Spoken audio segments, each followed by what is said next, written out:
Venerables hermanos en el sacerdocio, Reverenda Madre Priora y querida comunidad de Carmelitas Descalzas de la Encarnación,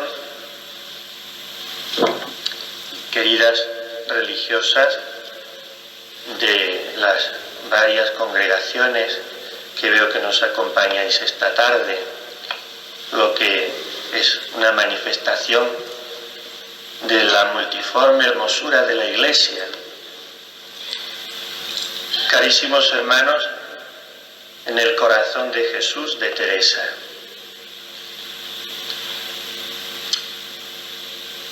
Celo celatus sum pro Domino Deo exercitum.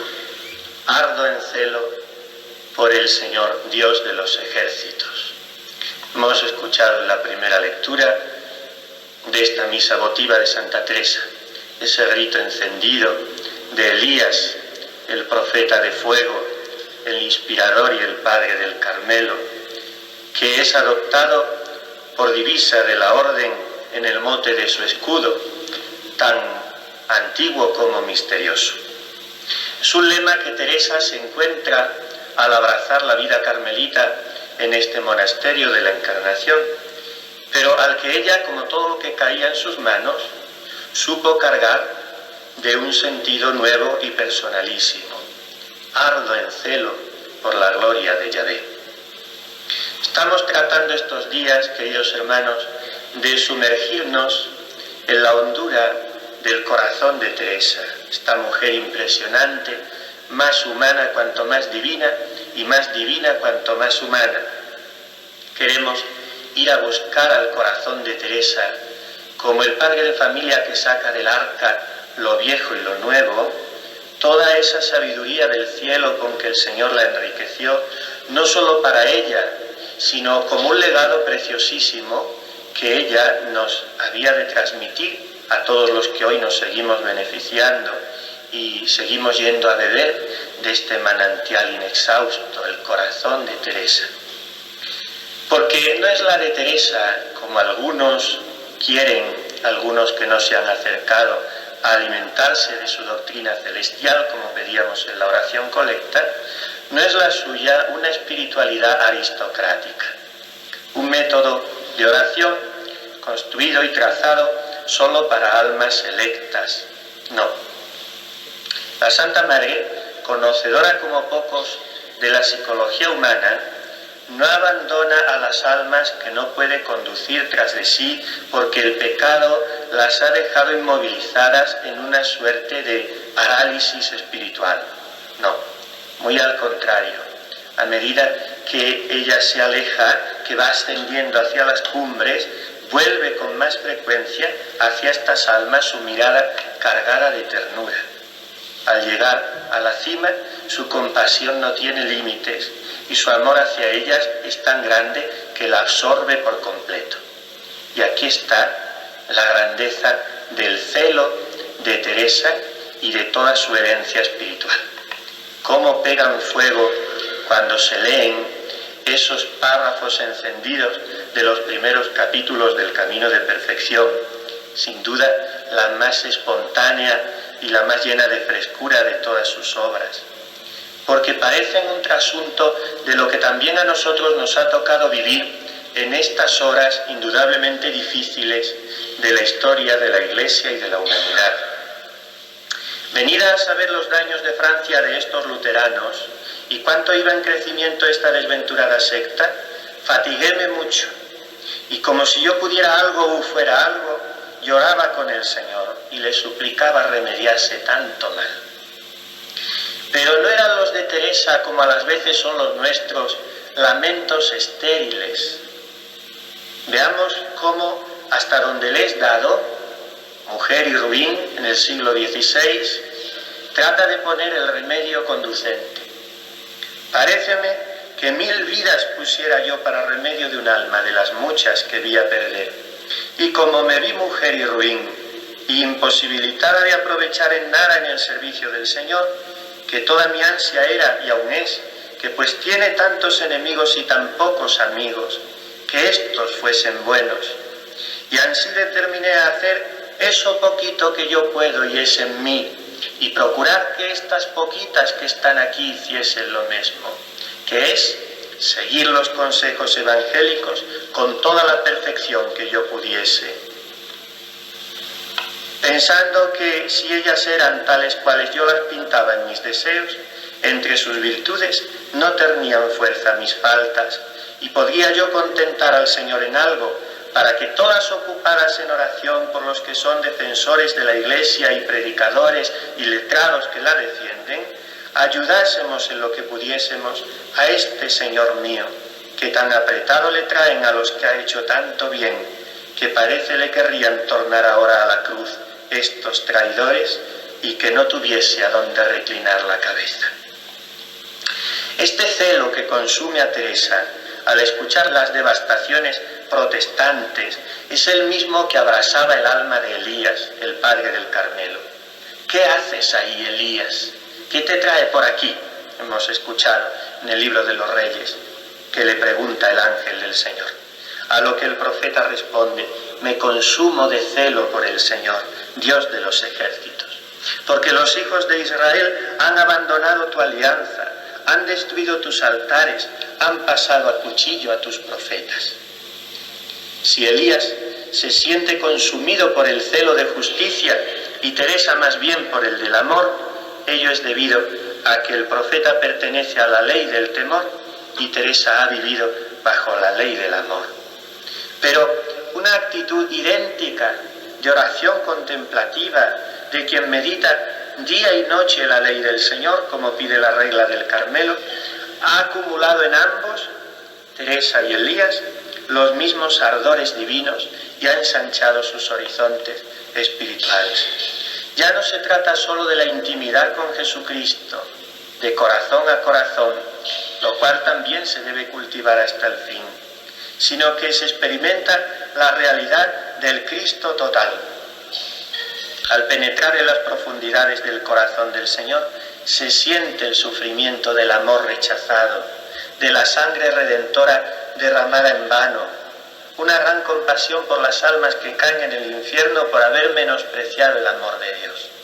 En definitiva, por Cristo se llega hasta el misterio de los sufrimientos y angustias de la Iglesia militante.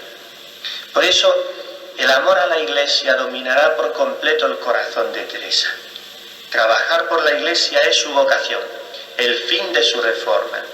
Cuando vuestras oraciones y deseos y disciplinas y ayunos no se emplearen por esto que aquí digo, pensad que no hacéis ni cumplís el fin para que aquí os juntó el Señor, dirá ella con un vigor irresistible a sus primeras descalzas.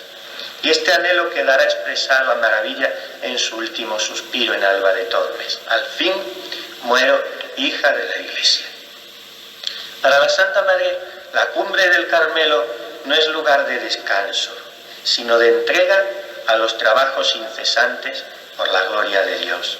No se trata allí solo de goces divinos de quien se pone a saborear las palabras del Maestro a sus pies, sino de combates que se sostienen incesantemente por el amor de Cristo y por la salvación de las almas. Pero, ¿cómo satisfacer tales deseos? ¿Cómo ser de utilidad a la Iglesia dentro de una clausura tan estricta como con aquella luz de Dios Santa Teresa implanta en su reforma? Primero, comenzará por cumplir perfectamente con sus deberes de religiosa. Seguir los consejos evangélicos con toda la perfección que yo pudiese.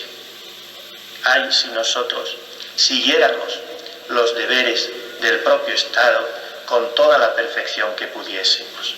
No habría menester otro milagro para canonizarnos, como dice Santa Teresa a sus hijas en su lecho de muerte.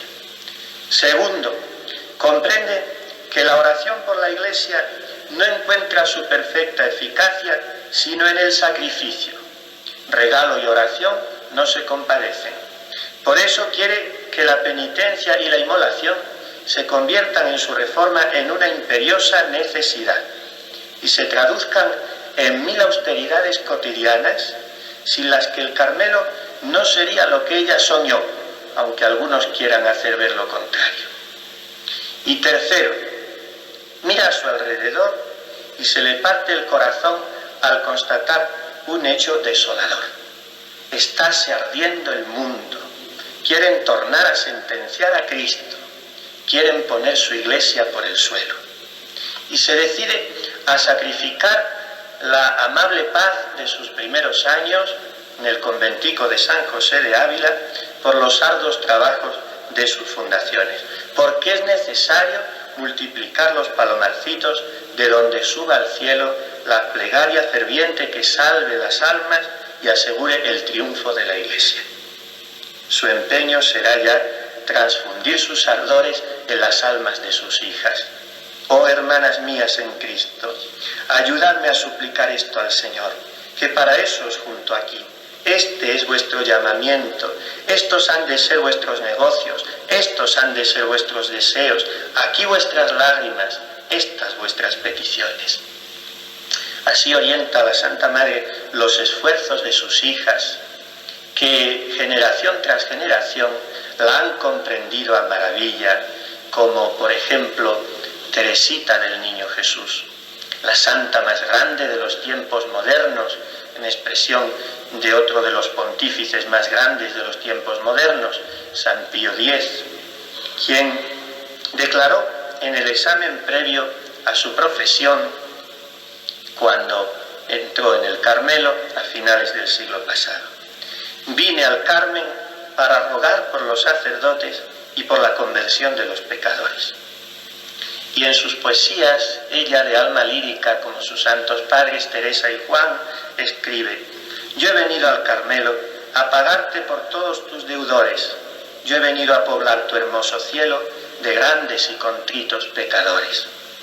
O en otro cántico: mis gozos y dolores los ofrezco por esos segadores que recogen la mies en tu campiña, por los vendimiadores que sin cesar trabajan en tu viña. Qué hermosa es nuestra vocación, escribe a su madre priora. A nosotras, carmelitas, corresponde conservar la sal de la tierra. Ofrecemos nuestros sacrificios y oraciones por los apóstoles del Señor. Nosotras mismas debemos ser sus apóstoles, mientras evangelizan ellos con sus palabras y ejemplos las almas de nuestros hermanos. Y es solo un botón de muestra del celo ardiente que de la hoguera del corazón de Teresa la Grande prendió en el corazón de su hija Francesita, que es en expresión feliz de Pío XI una palabra de Dios a nuestro mundo de hoy.